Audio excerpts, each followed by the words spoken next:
Bonsoir et bienvenue. Si vous nous rejoignez sur Euronews, je vous laisse tout de suite écouter l'allocution très attendue d'Emmanuel Macron au sujet des Gilets jaunes.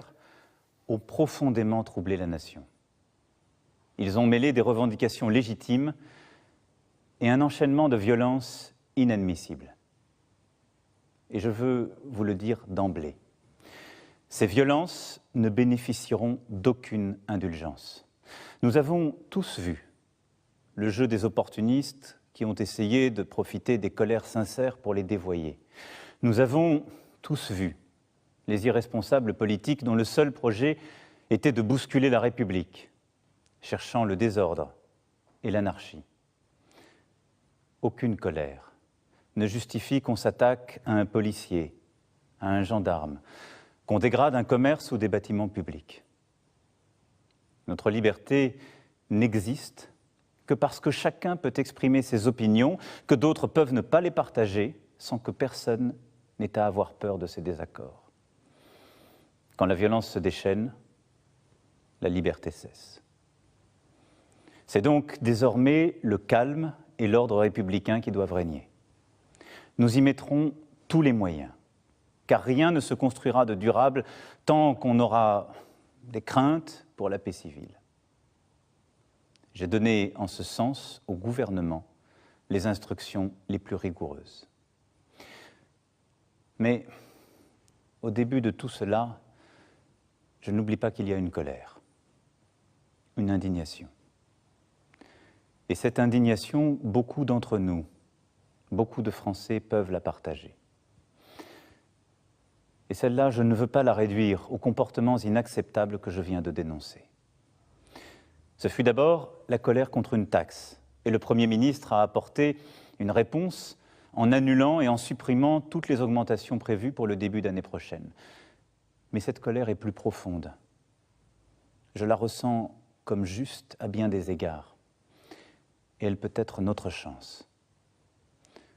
C'est celle du couple de salariés qui ne finit pas le mois et se lève chaque jour tôt et revient tard pour aller travailler loin.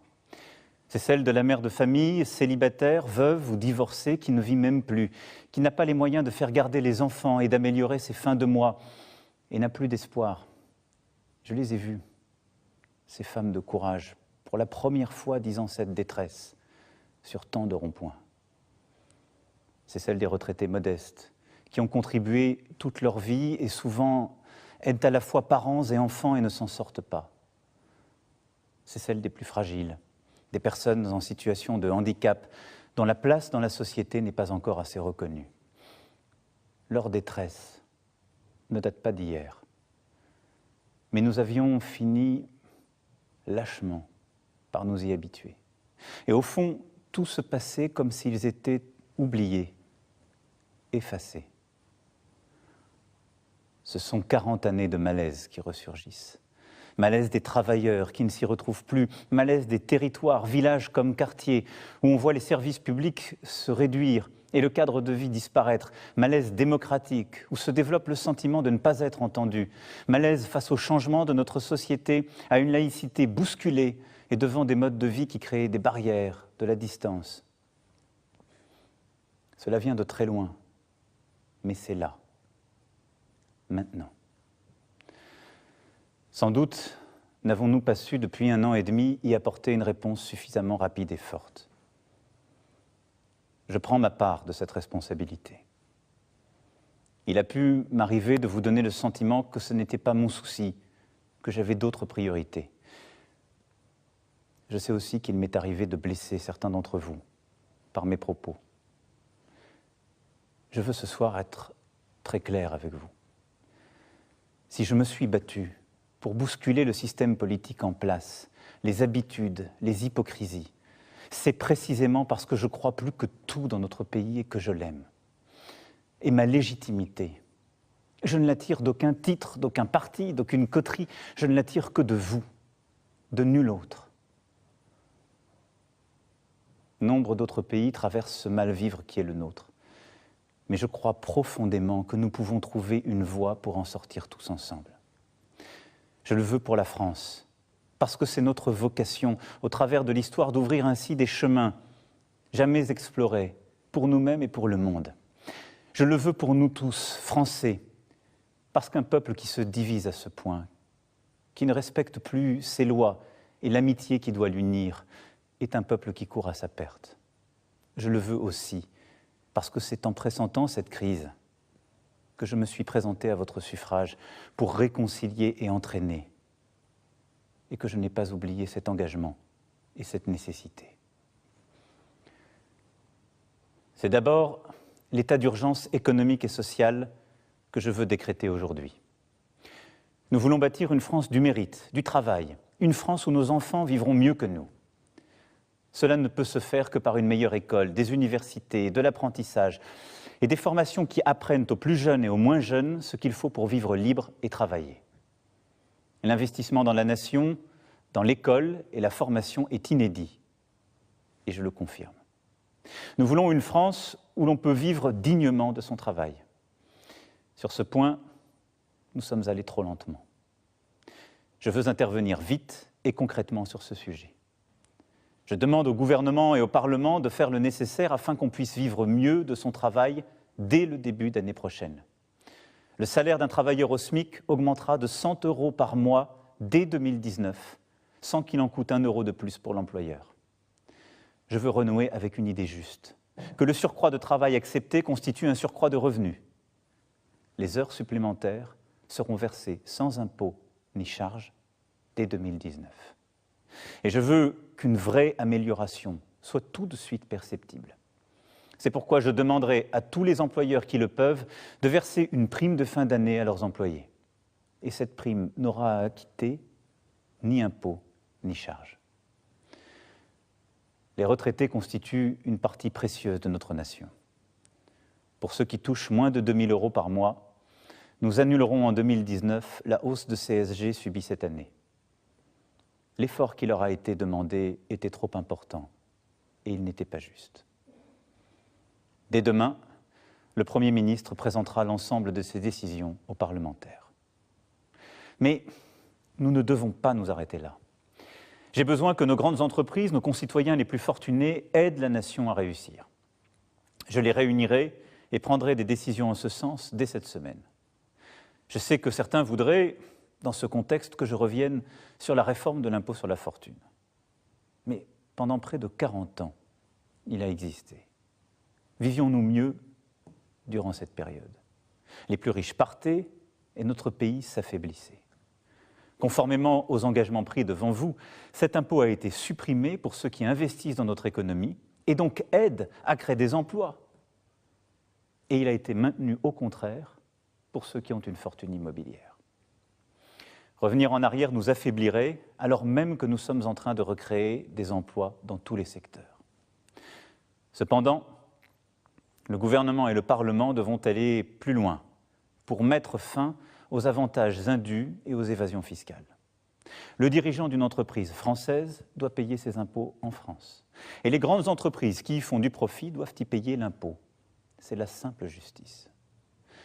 Vous le voyez, nous répondrons à l'urgence économique et sociale par des mesures fortes, par des baisses d'impôts plus rapides, par une meilleure maîtrise des dépenses, plutôt que par des reculs. J'entends que le gouvernement poursuive l'ambition des transformations de notre pays que le peuple a choisi il y a maintenant 18 mois. Nous avons devant nous à conduire une réforme profonde de l'État, de l'indemnisation du chômage et des retraites. Elles sont indispensables. Nous voulons des règles plus justes, plus simples, plus claires et qui récompensent ceux qui travaillent. Mais aujourd'hui, c'est aussi avec notre projet collectif que nous devons renouer, pour la France et pour l'Europe. C'est pourquoi le débat national annoncé doit être beaucoup plus large. Pour cela, nous devons avant toute chose assumer tous ensemble tous nos devoirs. Le devoir de produire pour pouvoir redistribuer, le devoir d'apprendre pour être un citoyen libre, le devoir de changer pour tenir compte de l'urgence de notre dette climatique et budgétaire. Pour réussir, nous devons nous rassembler et aborder ensemble toutes les questions essentielles à la nation. Je veux que soient posées les questions qui touchent à la représentation, la possibilité de voir les courants d'opinion mieux entendus dans leur diversité, une loi électorale plus juste, la prise en compte du vote blanc, et même que soient admis à participer au débat des citoyens n'appartenant pas à des partis.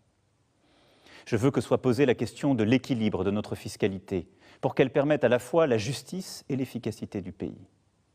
Je veux que soit posée la question de notre quotidien, pour faire face au changement climatique, se loger, se déplacer, se chauffer.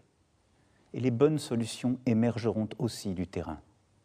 Je veux que soit posée la question de l'organisation de l'État, de la manière dont il est gouverné et administré, depuis Paris, sans doute trop centralisé depuis des décennies, et la question du service public dans tous nos territoires.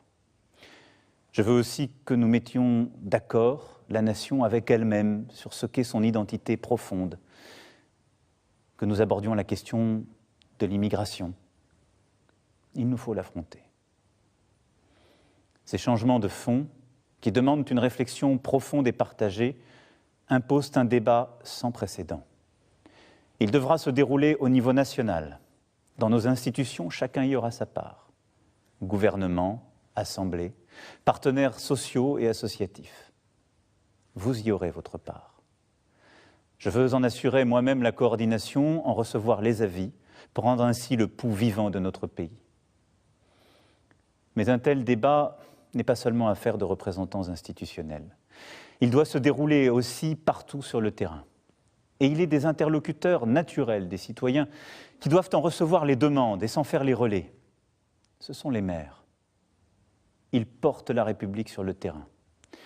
C'est pourquoi je rencontrerai moi-même les maires de France, région par région, pour bâtir le socle de notre nouveau contrat pour la nation. Nous ne reprendrons pas le cours normal de nos vies, comme trop souvent par le passé dans des crises semblables, sans que rien n'ait été vraiment compris et sans que rien n'ait changé. Nous sommes à un moment historique pour notre pays. Par le dialogue, le respect, l'engagement, nous réussirons. Nous sommes à la tâche et je reviendrai m'exprimer devant vous pour vous rendre compte. Mon seul souci, c'est vous. Mon seul combat, c'est pour vous. Notre seule bataille, c'est pour la France. Vive la République. Vive la France. Voilà pour l'allocution très attendue d'Emmanuel Macron en réponse aux Gilets jaunes.